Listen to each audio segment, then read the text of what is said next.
Marcus Wellington III adjusted his platinum Rolex Daytona as he stood in the marble-floored lobby of the Pinnacle Tower, Manhattan's most exclusive office building.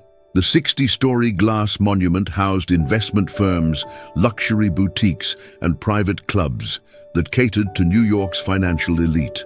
Marcus owned the penthouse offices of Wellington Capital Management, a hedge fund that had made him worth over $200 million by age 45.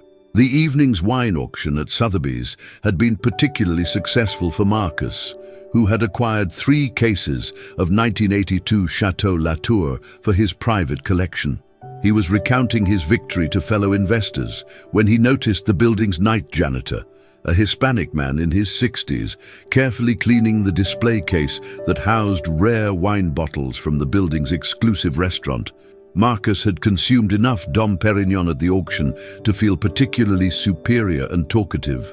He approached the janitor with the swagger of someone who had never been denied anything money could buy.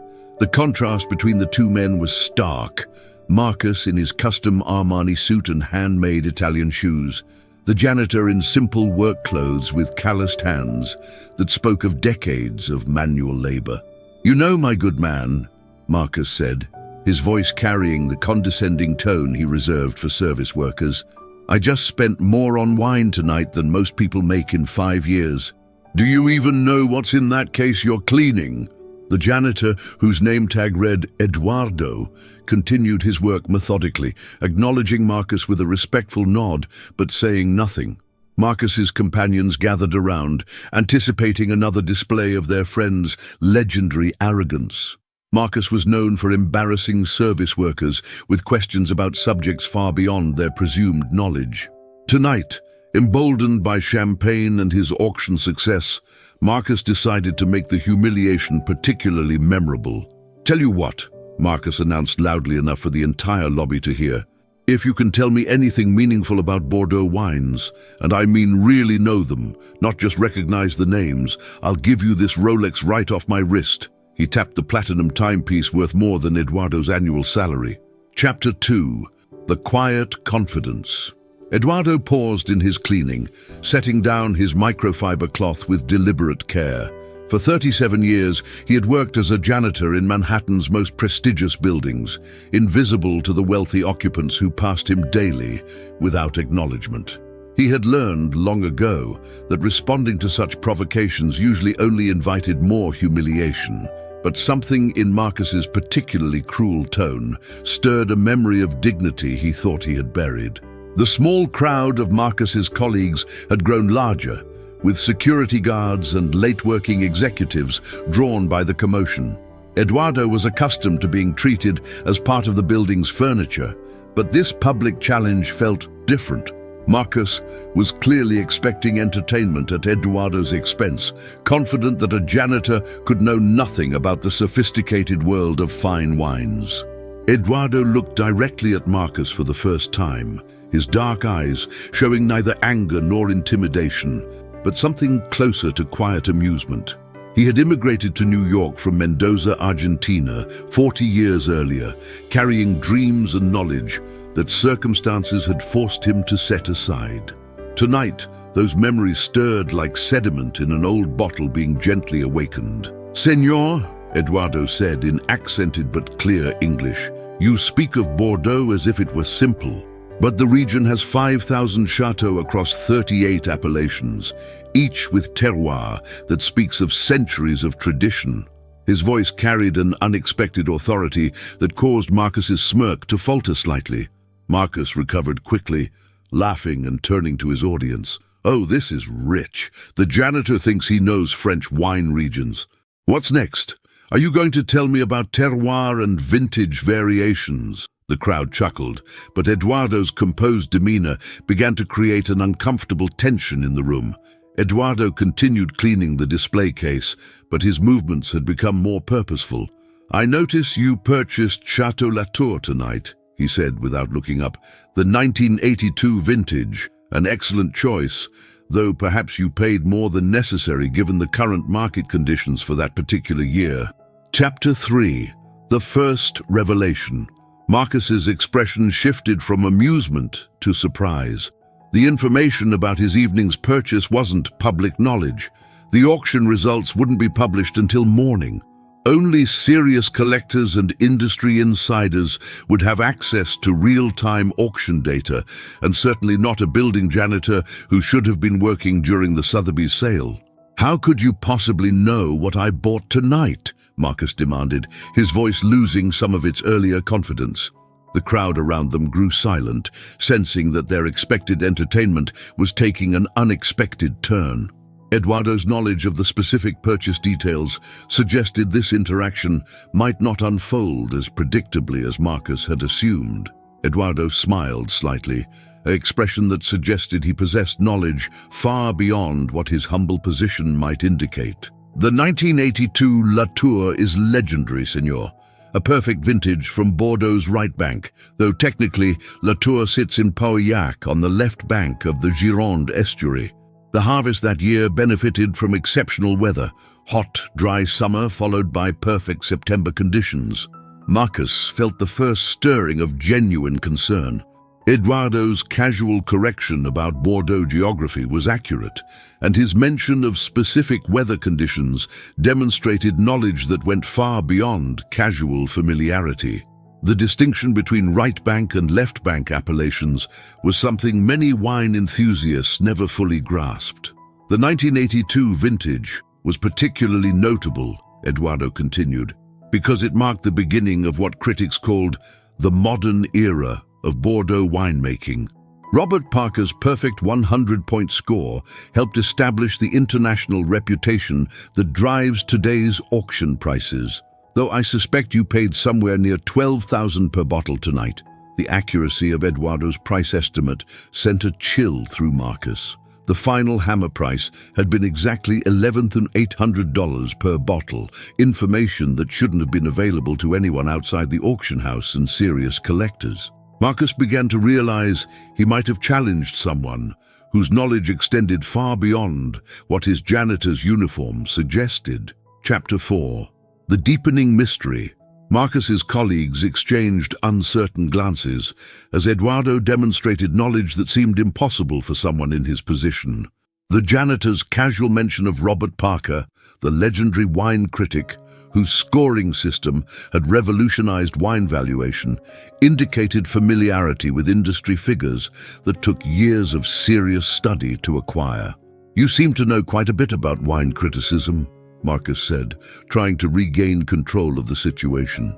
"But anyone can memorize a few facts from wine magazines. Real knowledge comes from experience, from actually tasting these wines, understanding their evolution, knowing their provenance."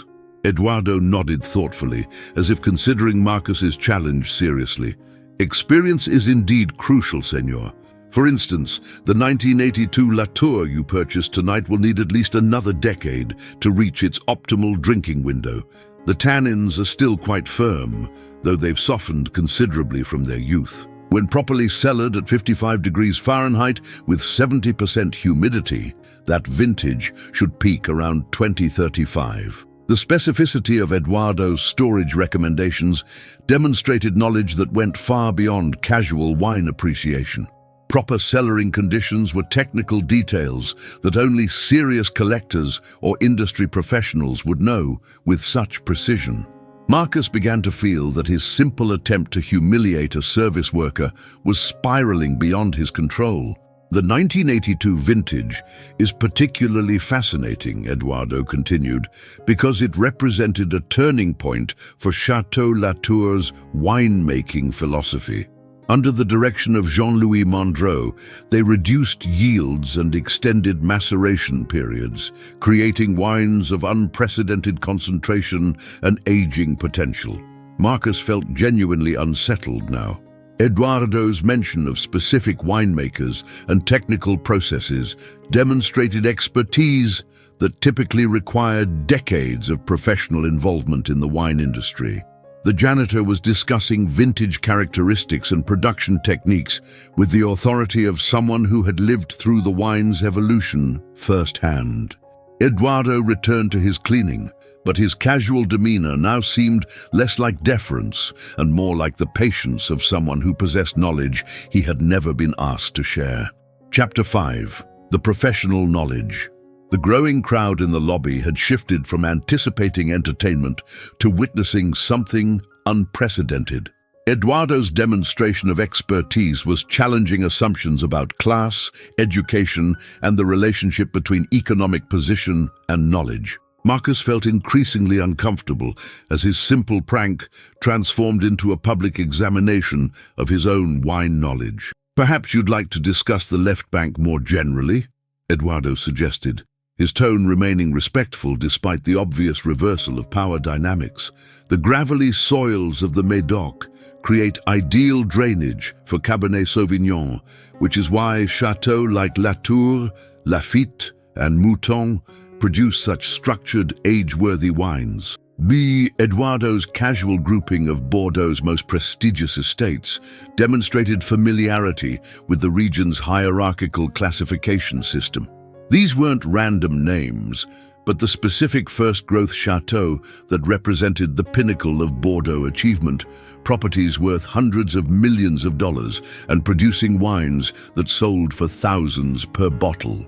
The 1855 classification established Latour as a premier Grand Cru classé, Eduardo continued, though the rankings were based on market prices rather than blind tastings. Interesting that commercial success became the measure of quality, no?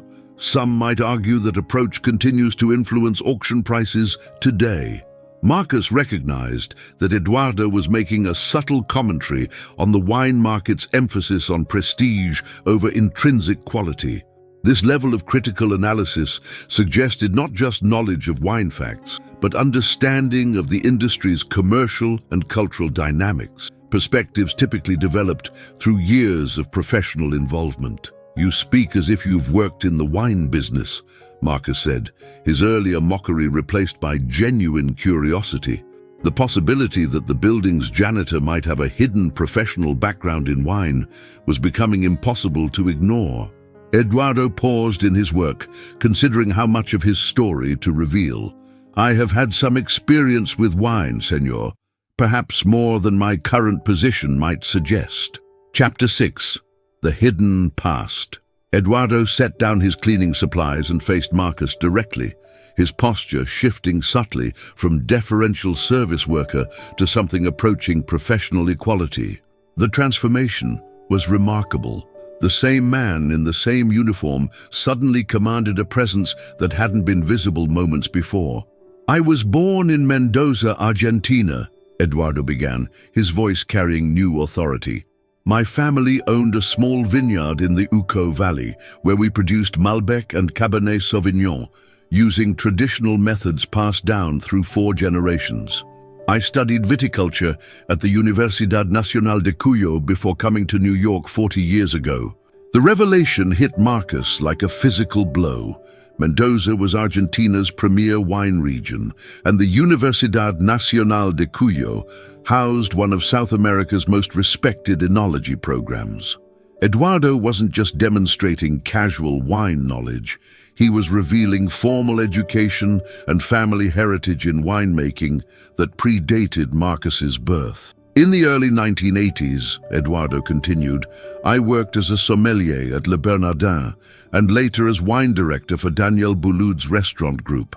I was responsible for building wine programs, training staff, and maintaining relationships with importers and chateau representatives throughout France." Marcus felt the blood drain from his face. Le Bernardin and Daniel Boulud's restaurants represented the pinnacle of New York's fine dining scene. Wine directors at such establishments were among the city's most respected beverage professionals, with expertise that took decades to develop and reputations that opened doors throughout the industry. "Why?" Marcus stammered. "Why are you working as a janitor if you have that background?" The question emerged before Marcus could consider its implications. He was essentially asking why someone with apparent expertise and credentials had ended up in a position he had assumed indicated ignorance and low status. Eduardo's smile carried decades of accumulated dignity and perhaps a trace of sadness. Life, senor, does not always follow the paths we plan. Sometimes circumstances require us to accept positions that others might consider beneath our qualifications. Chapter 7. The Economic Reality. Eduardo's explanation began to illuminate the complex circumstances that could lead someone with professional wine expertise to accept work as a building janitor. The crowd around them had grown completely silent, absorbing a story that challenged their assumptions about success, failure, and the hidden talents of people they had never truly seen. In 1987, Eduardo continued, the restaurant industry faced significant changes. Immigration policies became stricter, and several establishments where I worked were investigated for documentation irregularities. Despite my qualifications and experience, my visa status became complicated. I found myself needing to accept whatever employment was available while resolving legal matters. Marcus began to understand that Eduardo's current position might represent survival rather than lack of capability. The wine industry, despite its sophistication, relied heavily on immigrant labor and often operated in regulatory gray areas that could suddenly become problematic for workers without perfect documentation. The legal process took several years to resolve, Eduardo explained. During that time, I worked various jobs to support my family: dishwasher, delivery driver, eventually building maintenance. By the time my status was regularized, I had been out of the wine industry too long to easily return. Younger professionals had taken positions I might have held. The economic reality Eduardo described was harsh, but realistic. Professional careers in specialized fields like wine service required continuous networking and current experience.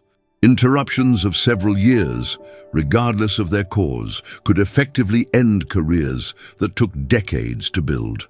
I discovered that janitorial work provided steady income and health benefits, Eduardo said. More importantly, it allowed me to work in buildings where successful people gathered, people who still discussed the subjects that had once been my profession. I could remain connected to a world I could no longer formally inhabit. Marcus realized that Eduardo had been listening to his wine conversations for years, maintaining his expertise through proximity to the industry he had been forced to leave. The janitor's knowledge wasn't theoretical, it was the accumulated wisdom of someone who had continued learning, despite being professionally sidelined. Chapter 8. The Continuing Education. Eduardo's revelation recontextualized his presence in the building's lobby. For years, he had been working around Manhattan's wine collectors, restaurateurs, and industry professionals, while they remained completely unaware of his qualifications to participate in their conversations. His janitorial position had provided an inadvertent form of continuing education. This building houses several wine importers and restaurant consultants, Eduardo explained. Over the years, I have overheard countless discussions about market trends, new vintages, chateau changes, and industry developments. In some ways, I have remained more current with wine industry news than when I worked formally in restaurants. Marcus recognized the irony. Eduardo's forced exclusion from the wine industry had actually provided him with broader exposure to market intelligence than most professionals enjoyed. Restaurant wine directors typically focused on their specific programs, while Eduardo had access to conversations across multiple companies and market segments. The building's executive dining room regularly hosts tastings for major importers, Eduardo continued. After these events, I am responsible for cleaning the glasses and disposing of unfinished bottles. Occasionally, I would taste the wines, purely for educational purposes, you understand.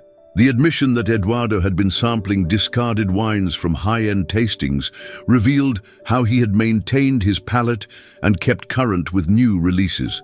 These weren't casual tastings, but professional evaluations of wines worth hundreds or thousands of dollars per bottle, educational opportunities that most wine professionals would envy.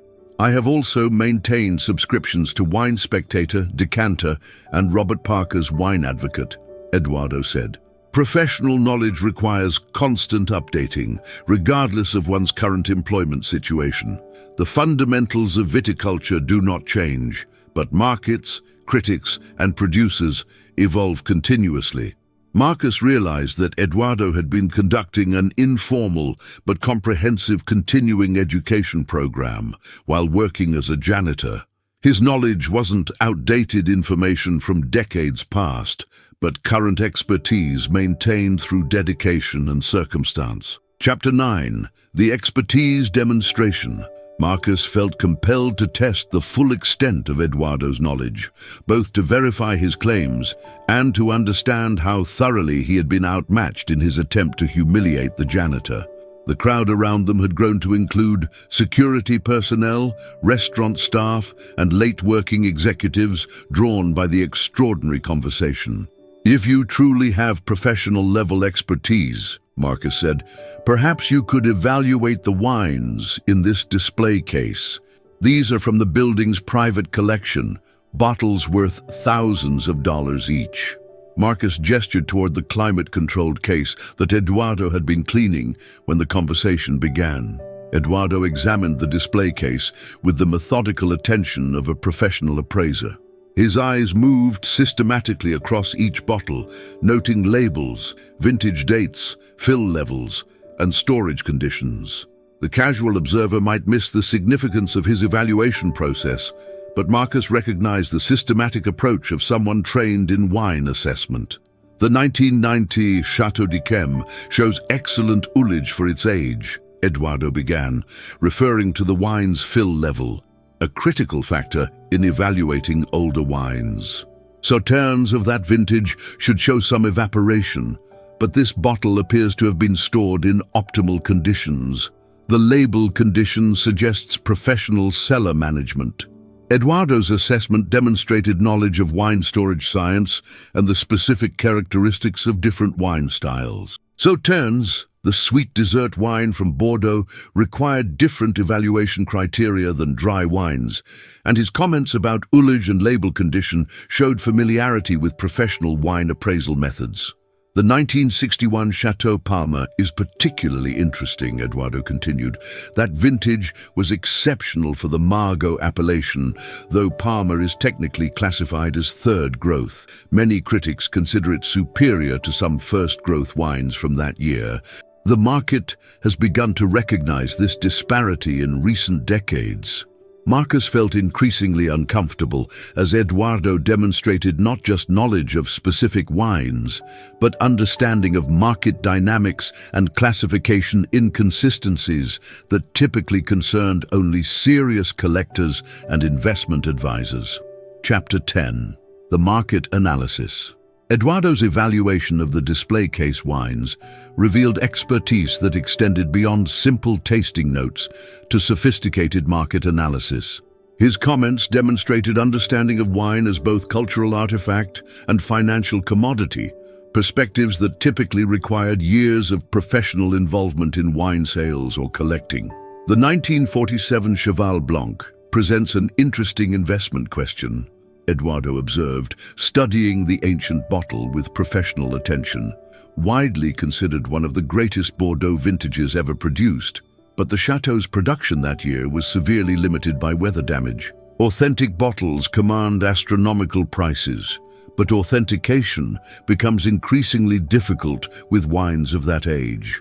Marcus recognized that Eduardo was discussing the intersection of wine quality and market fraud, a sophisticated topic that concerned only the highest levels of wine collecting.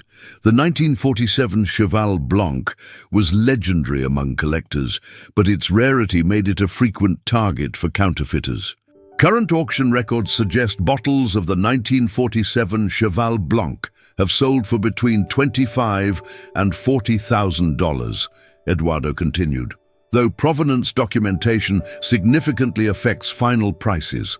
This bottle appears to carry Chateau Direct certification, which would place it in the higher valuation range. The accuracy of Eduardo's market pricing demonstrated access to current auction data and understanding of provenance factors that influenced wine values.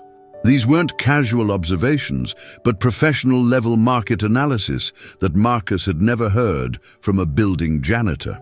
Of course, Eduardo added with a slight smile, market values for wines of this caliber often reflect speculation and status-seeking rather than pure quality considerations. The 1947 Cheval Blanc is extraordinary, but whether it justifies a $40,000 bottle price depends on one's perspective on wine as commodity versus consumable art. Eduardo's commentary revealed philosophical sophistication about wine collecting that challenged Marcus's assumptions about the relationship between money and expertise. The janitor was demonstrating not just technical knowledge, but critical thinking about the wine market that Marcus had never developed despite his significant financial involvement. Chapter 11. The Humbling Moment. Marcus stood in stunned silence as Eduardo completed his evaluation of the display case wines. The janitor had demonstrated knowledge that exceeded Marcus's own expertise, despite the millionaire's significant financial investment in wine collecting. The reversal of their presumed intellectual positions was complete and undeniable. "I believe I have answered your challenge regarding Bordeaux knowledge," Eduardo said quietly, returning to his cleaning supplies. "Though I should clarify that Bordeaux represents only one region of wine production. French viticulture includes many appellations of equal complexity and historical significance." The casual mention of Eduardo's broader wine knowledge struck Marcus like a final blow. The janitor wasn't just knowledgeable about Bordeaux. He was suggesting that his expertise extended across the entire spectrum of French wine production and possibly beyond into international viticulture. Marcus looked down at his platinum Rolex Daytona, the timepiece he had so confidently wagered against Eduardo's wine knowledge. The watch suddenly felt heavy on his wrist, a physical reminder of his arrogance and the commitment he had made before witnesses. The crowd around them waited in silence, anticipating whether Marcus would honor his public promise. "You have certainly demonstrated extensive knowledge," Marcus admitted, his voice lacking its earlier confidence. "More extensive than I expected from—" He paused, unable to complete the sentence without acknowledging his own prejudices about economic status and intellectual capability. Eduardo straightened from his cleaning position and looked directly at Marcus. "Then you expected from a janitor, senor? I understand. We often assume that people's current circumstances reflect their full capabilities and experiences. Sometimes we are mistaken in these assumptions." The gentle rebuke in Eduardo's words carried more impact than any aggressive confrontation might have achieved. He had exposed Marcus's prejudices without anger or resentment, simply by demonstrating excellence that contradicted stereotypical expectations. Chapter 12. The Reckoning. Marcus felt the weight of the crowd's attention as he faced the moment of reckoning. His public challenge had been thoroughly answered, and Eduardo's expertise had been demonstrated beyond any reasonable doubt. The janitor had shown knowledge that rivaled or exceeded that of professional sommeliers, while Marcus had revealed the shallow nature of his own wine-collecting pursuits. The platinum Rolex on Marcus's wrist represented more than its material value. It symbolized his assumption that wealth automatically conferred superiority in knowledge and refinement. Eduardo's demonstration had shattered that assumption, revealing that expertise could exist in unexpected places and circumstances. Marcus began to unfasten the watch's platinum bracelet, his hands trembling slightly as the reality of the situation fully settled upon him. The Rolex Daytona had cost him $65,000, but its loss seemed almost insignificant compared to the broader lesson he was learning about presumption and humility. "A promise made before witnesses should be honored," Marcus said, extending the platinum timepiece toward Eduardo. "You have demonstrated knowledge that far exceeds anything I could have imagined. I apologize for my assumptions about your capabilities." Eduardo looked at the offered watch with an expression that mixed appreciation with something approaching sadness. "Senor, I appreciate your willingness to honor your commitment. However, I wonder if we might consider an alternative arrangement that could benefit both of us." The crowd leaned forward, intrigued by Eduardo's unexpected response. Marcus felt confused. The janitor had clearly won their challenge and earned the right to claim his prize. What alternative could Eduardo possibly have in mind? "Your wine collection would benefit from proper management," Eduardo suggested. "Perhaps instead of this watch, you might consider allowing me to provide consultation services for your cellar. My knowledge could help you make better purchasing decisions and avoid some of the market inefficiencies that affect casual collectors." Chapter 13. The Unexpected Partnership. Marcus stared at Eduardo in amazement as the janitor's proposal sank in. Rather than simply claiming the expensive watch, Eduardo was offering to transform their encounter into an ongoing professional relationship that could benefit both men. The suggestion demonstrated wisdom that extended far beyond wine expertise to understanding human nature and opportunity creation. "You're offering to work as my wine consultant?" Marcus asked, struggling to process the role reversal that Eduardo was proposing. The idea of receiving professional advice from someone he had attempted to humiliate represented a complete inversion of their initial interaction. Eduardo nodded thoughtfully. "I have maintained my expertise for 40 years while working in positions that didn't utilize my qualifications. Perhaps it is time to return that knowledge to productive use. Your collection represents significant investment that could benefit from professional management." The business proposition appealed to Marcus's entrepreneurial instincts, even as it challenged his social assumptions. Eduardo was essentially offering to monetize the expertise he had been forced to keep hidden, while providing Marcus with access to knowledge that money alone couldn't buy. "I accept your proposal," Marcus said, extending his hand to Eduardo. "Though I insist you keep the watch as well. Consider it a retainer for services that will undoubtedly prove more valuable than I initially understood." Eduardo accepted both the handshake and the timepiece with dignity that transformed the moment from humiliation to mutual respect. The crowd around them spontaneously applauded, recognizing they had witnessed something extraordinary, the emergence of hidden talent and the possibility of redemption for wounded pride. In the months that followed, Eduardo's consulting work with Marcus's wine collection proved exceptionally successful. His market knowledge and authentication expertise helped Marcus avoid several costly mistakes while identifying undervalued acquisitions that significantly improved the collection's quality and investment potential. Eduardo eventually transitioned from janitorial work to full-time wine consulting, building a client base among Manhattan's collectors who valued expertise over pedigree. His story became legendary in wine circles, proof that knowledge and passion could survive any circumstances and eventually find their proper recognition. Marcus learned to appreciate wine as something more than a status symbol, developing genuine expertise under Eduardo's guidance. Their partnership demonstrated that wisdom could emerge from unexpected encounters, and that true education often came from sources that challenged comfortable assumptions about class, status, and worth. Thank you for joining us on this remarkable journey of hidden expertise, shattered assumptions, and unexpected redemption. Eduardo's story reminds us that extraordinary knowledge and capability can exist in the most unlikely circumstances, waiting for the right moment to emerge and transform not just individual lives, but our understanding of human potential itself. We're grateful you took the time to listen to this tale of dignity, wisdom, and the power of never giving up on one's true calling, regardless of circumstances. Please share with us in the comments where you're listening from around the world. We love connecting with our global community of storytelling enthusiasts.